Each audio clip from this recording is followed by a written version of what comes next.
tentang Yusuf dan saudaranya. Dan jangan kamu berputus asa dari rahmat Allah. Sesungguhnya yang berputus asa dari rahmat Allah hanyalah orang-orang kafir. Ya. Bisa kita dihukumi kafir kalau kita berputus asa dari rahmat Allah Subhanahu wa taala. Jadi apapun yang terjadi dengan diri kita, ya.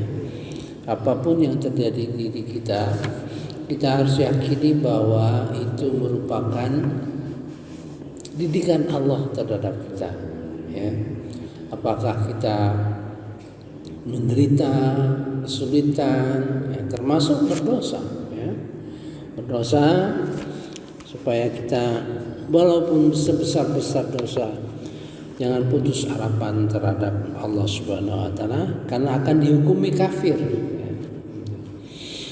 Ya bani yazhabu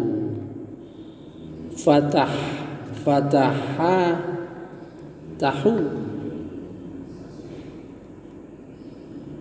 min Yusuf wa akhi wa la asu mirauhillah. Jangan, hai anakku, pergilah kamu carilah berita tentang Yusuf dan saudaranya, itu Benyamin dan Yusuf, ya, dua-duanya itu.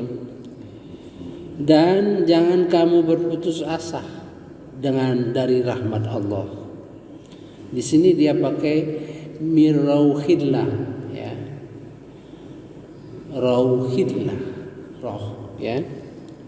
Innahu la mirauhillah illa qaumul kafir. Ini kecuali orang-orang kafir. Ini sangat besar, ya. Kemudian di dalam surah Hijr, ya, ayat 56, ini berkenaan dengan Nabi Ibrahim alaihissalam, ya, mengingatkan. Nabi Ibrahim itu mengingatkan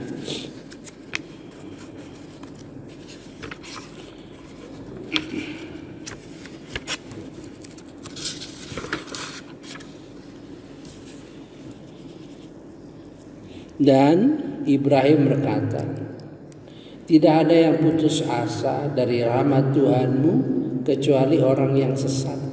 Tuh, ya. Qala wa may yaqnatu mir rahmati rabbih illa dhallun. Jadi kalau kita membaca Al-Fatihah, ya, bahwa salah satu isinya itu minta petunjuk kepada Allah supaya kita jangan kehilangan harapan terhadap rahmat Allah Subhanahu wa taala. Kalau tidak kita menjadi orang yang dhalin, ya, gitu, ya. Sekarang ayat 53 surah Az-Zumar, ya.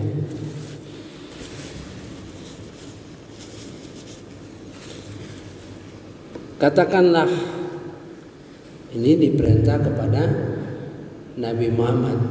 Jadi cerita ini kelasnya tinggi nih. Para nabi kan, Nabi Yusuf, kemudian Nabi Ishak, ya. Kemudian Nabi Ibrahim, ini Nabi Muhammad yang diperintah, ya. Katakanlah, wahai hamba-hambaku yang melampaui batas terhadap diri mereka sendiri, janganlah kamu berputus asa dari rahmat Allah. Sesungguhnya Allah mengampuni dosa-dosa semuanya. Sungguh dialah yang maha pengampun dan maha penyayang. Kita sudah bahas, ya. Mari kita lanjutkan. Jadi kalau kita berdosa, kita melakukan istighfar, ya. Kemudian tobat. Saya sudah jelaskan apa beda istighfar dengan tobat. Istighfar itu ucapan, ya, kita ucapkan. Ada istighfar orang yang beriman dan ada istighfar orang yang takwa. Gitu. Kemudian kita taubat. Taubat itu artinya yang berubah itu perilaku, ya, perilaku yang jadinya malas sembahyang, sholat jadi rajin, ya, sholat malam. Yang tadinya dengan orang tua tidak takzim, tidak hormat, menjadi lebih hormat, sayang, suka sedekah.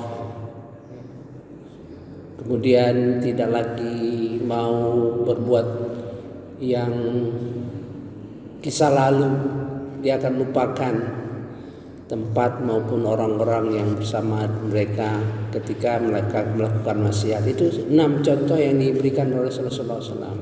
Ya. Nah, ayat 53 ini, ya, tidak bisa kita hanya sampai di situ saja. Yaitu 54. Wa anibu ila rabbikum. Kembalilah kepada Tuhanmu, ya. Artinya bertobat di sini, perintah bertobat. Wa aslimu lahu, bernyerahkan diri kepada Allah, kepadanya. Jadi bayangkan kalau kita bersalah, ya, sama seorang lah, salah besar kita sama seseorang misalnya, kita menyesali kesalahan kita, maka terasa perasaan kita merasa berdosa, merasa ingin dibimbing, ya, itu perasaan seperti itu. Ini 2 kata ini berat, bukan ringan, ya, berat. Rasa bersalah, bagaimana kita rasa bersalah? Kemudian wattabi'u ahsan, ikutilah apa yang diturunkan kepada kalian itu dengan ahsan, dengan baik. Ini meningkat dari surah Al-A'raf kemarin. Surah Al-A'raf kemarin diperintah ittabi', ya, wattabi'u, tidak ada apa-apa, langsung ma anzila ilaikum wa mir rabbikum, tidak ada ahsan. Jadi mengikuti Quran itu dengan sebaik-baiknya, dengan kita pahami, dengan kita tadabburi, ya, dengan segala macam yang paling baik, ya, bukan dibaca aja, ya. Tujuannya agar supaya jangan ada yang mengatakan nanti alangkah besar penyesalanku atas kelalaianku dalam menunaikan kewajiban terhadap Allah, dan sesungguhnya aku termasuk orang-orang yang memperoleh Allah agama. Punya kitab suci disepelekan, diremehkan, ya kan? Tidak mau tahu, gitu, ya. Sebab di dalam Quran itu ada 4 perintah, ya, 4. Berpikir, ya, ibadah kita tuh berpikir, termasuk syukur dan sebagainya. Kemudian ibadah hati, dengan hati. Kemudian ibadah dengan fisik, ada yang fisik, dan kemudian yang materi. 4 saja semuanya. Semua itu 4, tergolong 4 kategori, ya. 1 itu, ya. Kedua, jangan ada yang berkata sekiranya Allah memberi petunjuk kepadaku, tentulah aku termasuk orang yang bertakwa. Ini mencari alibi nih, seolah-olah menyalahkan Allah SWT. Seolah-olah petunjuk itu memang diberikan Allah SWT khusus, enggak ada. Petunjuk itu 4 tingkat. Hidayah itu 4 tingkat, ya. Dari mulai mengembangkan akal kita sehingga kita mampu berpikir dan mengkategorikan kita jadi mukallaf, ya.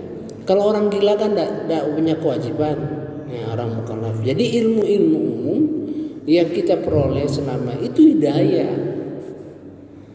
Kemudian tingkat kedua adalah hidayah berupa segala macam yang diberikan oleh Rasulullah SAW, agama kita gitu. Yang kedua ini tidak bisa dicapai tanpa hidayah pertama. Ya. Nah, kemudian masuk hidayah keempat. Ini sudah termasuk taufik. Jadi hidayah itu kalau menurut Al-Quran digolongkan 4 tahap. Tapi kalau kesehari-harian kita hanya 2, taufik dan hidayah gitu. Jadi 1 dan 2 itu termasuk hidayah. 3 dan 4 itu taufik, ya, taufik. Taufik itu menggerakkan.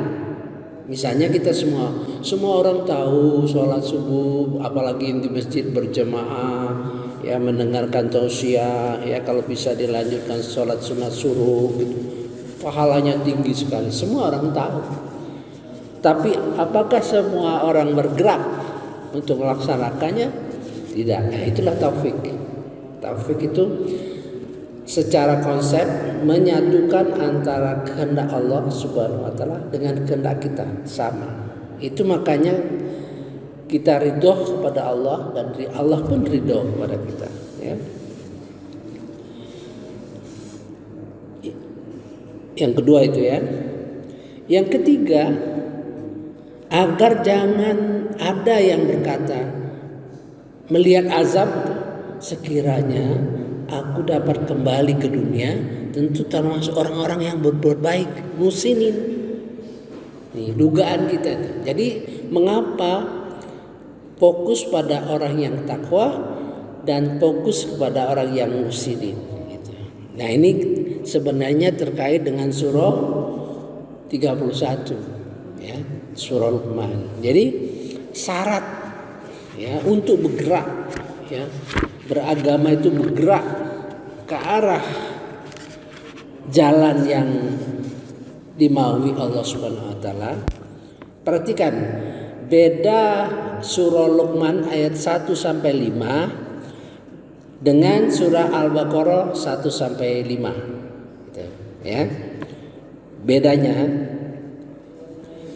1, mengenai Al-Qur'an. Kalau di surah Al-Baqarah hanya global, dzalikal kitabul la raiba fihi hudal lil muttaqin. Inilah kitab Al-Qur'an yang menjadi petunjuk bagi orang-orang muttaqin. Nah, kalau di surah Luqman, tilka ayatul kitabil hakim. Ini sudah mulai ayat-ayat. Inilah ayat-ayat Quran yang mengandung hikmah yang sangat bijaksana. Kita sudah memperhatikan ayat-ayat seperti ayat ini, surah dalam Az-Zumar, ya, itu besar sekali menyemangati kita dalam hidup ini, ya. Apalagi yang sudah banyak dosanya, ya, jangan putus asa, malah diancam. Tidak istighfar, tidak bertobat, kamu berputus asa, kamu akan menjadi orang sesat dan kamu menjadi orang kafir. Bayangin, ya. Diancam, ya, di dalam surah Yusuf dan surah Al-Hijr tadi, ya. Jadi kalau kita berdosa besar, hilang putus asa dan sebagainya, kalau tidak sesat, masuk kategori kafir, ya. Kemudian ayat-ayat tadi menjadi petunjuk dan rahmat, ya, bagi lil muhsinin, bagi orang yang muhsinin. Orang muhsinin itu orang yang sudah memperhatikan bukan saja kepentingan dia pribadi, ya, selalu mengalah, ya, memperhatikan kepentingan orang banyak. Maka orang muhsinilah yang bisa menggerakkan amar ma'ruf nahi munkar, orang yang bisa menggerakkan orang-orang lain untuk bekerja. Dia memberi contoh bagaimana dia berkorban untuk masyarakat, gitu, ya. Muhsinin itu dua pengertian. Menurut ibadah, yaitu orang yang muhsin itu kalau dia beribadah, sholat katakanlah, dia keyakinannya kalau Allah tidak melihat dia akan melihat Allah Subhanahu wa taala. Ya, itu artinya segala ibadah yang dilakukan itu dia yakin bahwa Allah mengamati, memperhatikan. Gitu, ya. Kedua, orang muhsinin itu ibarat kita sama misalnya kita dapat kerjasama dengan orang muhsinin ya. Orang muhsinin jadi dapat uang katakanlah 100.000 ya. Kalau orang yang adil dibagi dua ya, 50-50. Tapi kalau orang muhsinin dia ngalah, bapak saja lah ya 75, saya 25. Itu bukan tanpa alasan. Dia bapak aja lah 75. Bapak kan anak-anak sekolah masih banyak kebutuhan. Silakan dibandingkan saya, ya kebutuhan saya agak sedikit. Itu bukan tanpa pertimbangan ya, sama. Jadi mementingkan orang banyak, ya. Nah itu maka diminta oleh orang yang tadi itu, ya, dia mengatakan apa enggak akan menjadi orang muhsin ini. Saya kira cukup sekian ya. Subhanakallahumma wa bihamdika asyhadu an la ilaha illa anta astaghfiruka wa atubu ilaik. Wassalamualaikum warahmatullahi